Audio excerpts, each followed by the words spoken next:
Vincent de Paul Catholic Church. And these are all volunteers back here that you see. They're not getting paid for it. Each one of them comes in on their own.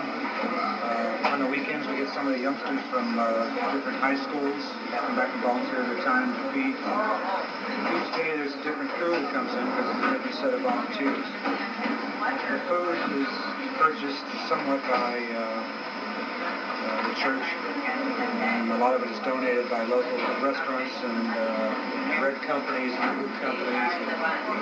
It's brought in here. It's not used and donated to the kitchen.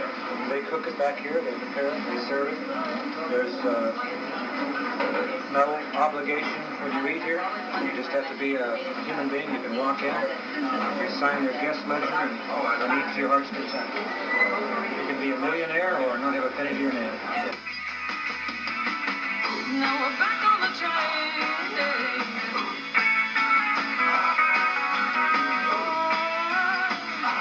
Back on the train again.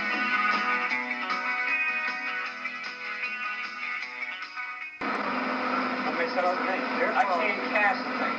Not here, you can't. I bought it at this place. No, but they don't cash it. Well, what do you do with it? Go to a bank. Go to a bank. You ever seen a bank open on Sunday? So you buy these things, the money's no good. I'm sorry, I ain't trying to ask. I'm just pissed off. I can't. Is that your cab there? Yeah. Sure. I say it makes sense though. You can come here and you buy like $500 worth of money orders if you want to turn around. I gave them $500 Okay, cash. well, hold on a second. Listen to me. It makes sense. These places get robbed so often, they don't carry that kind of cash around. They will issue you money orders so you can go to any bank or you can have them filled out and pay your bills.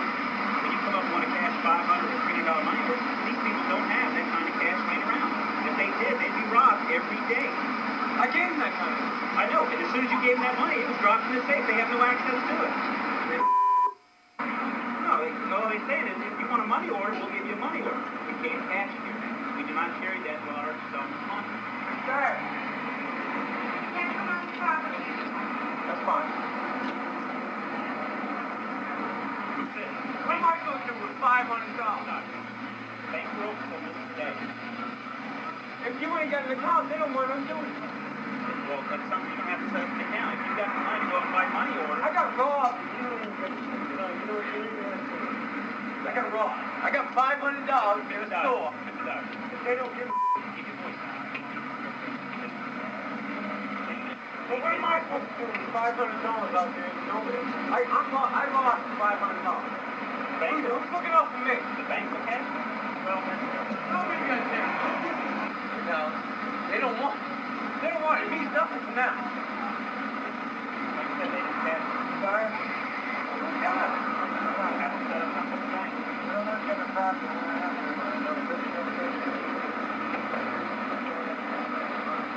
You understand what I'm talking about? Who the fuck is... I paid $500 for that. And I got nothing. I got no money. No one will cash the damn useless cash. No, they won't. No. You know what they told me? I don't have a bank out there. We ain't cash.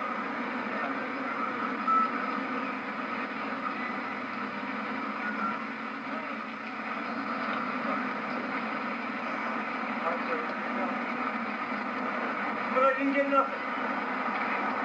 I'm free to go.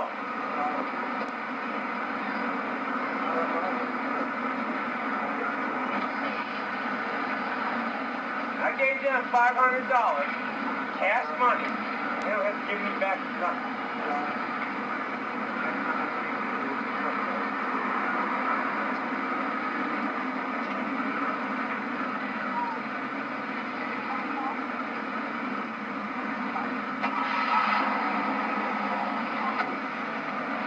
He came in here this morning and he purchased a $500 money order. For what reason, I do not know. I don't think he knows.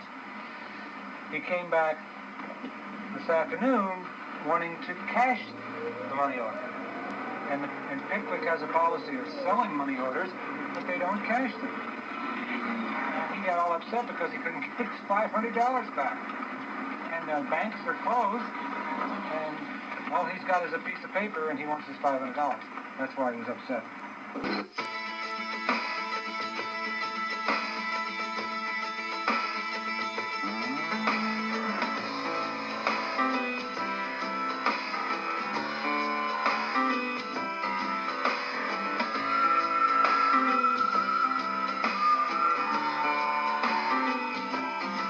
Never was a cornflake girl.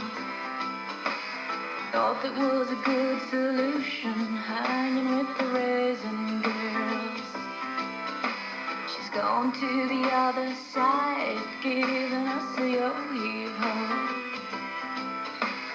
Things are getting kind of gross, and I go at sleepy time. This is not really, this is not really happening. You bet your life it is. You bet your life it is. Honey, you bet your life it's a peel out the watchword. Just peel out the watchword.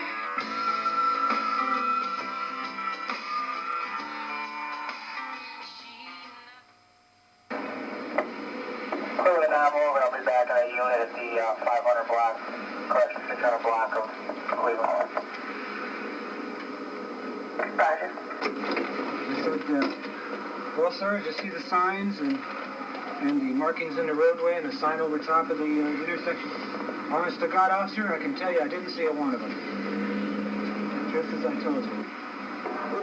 10 miles over. The fine would be $130.25. Now, suppose you have a family of 5 and you're making $5 an hour, and you get a citation for 10 over $130. Well, where are you going to feed your children? Pay your rent? How are you going to do that? So you got to be careful with just handing out tickets right and left. You're really affecting people's lives. And a lot of people don't realize that when you do a traffic stop, a police car with its lights on and siren blaring and pulls someone over, this is a traumatic experience for them. I've had both males and females alike start to tear up. They're so nervous. And I think of that traumatic experience, and plus what the officer tells them that they did wrong, hopefully we'll correct the situation and try and save lives. But I'm very thoughtful and thinking about when I give out my citations because they're very expensive.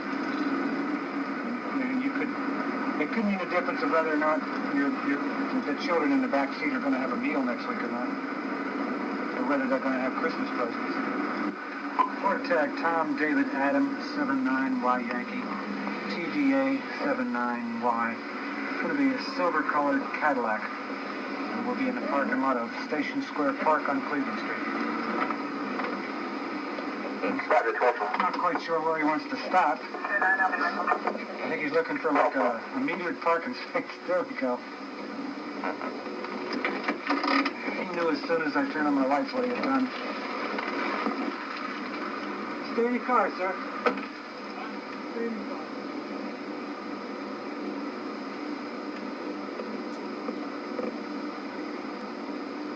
So all the signs, they have flags on them. They're in the roadway, on the pavement, on the side of the road, above.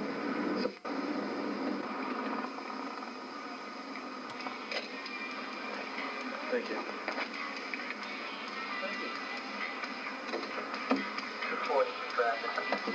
Same thing.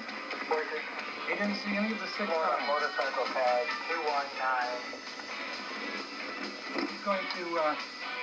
He's going to go up and come back down the street again. He said he's lived here 26 years and come this way every day and has never seen those signs.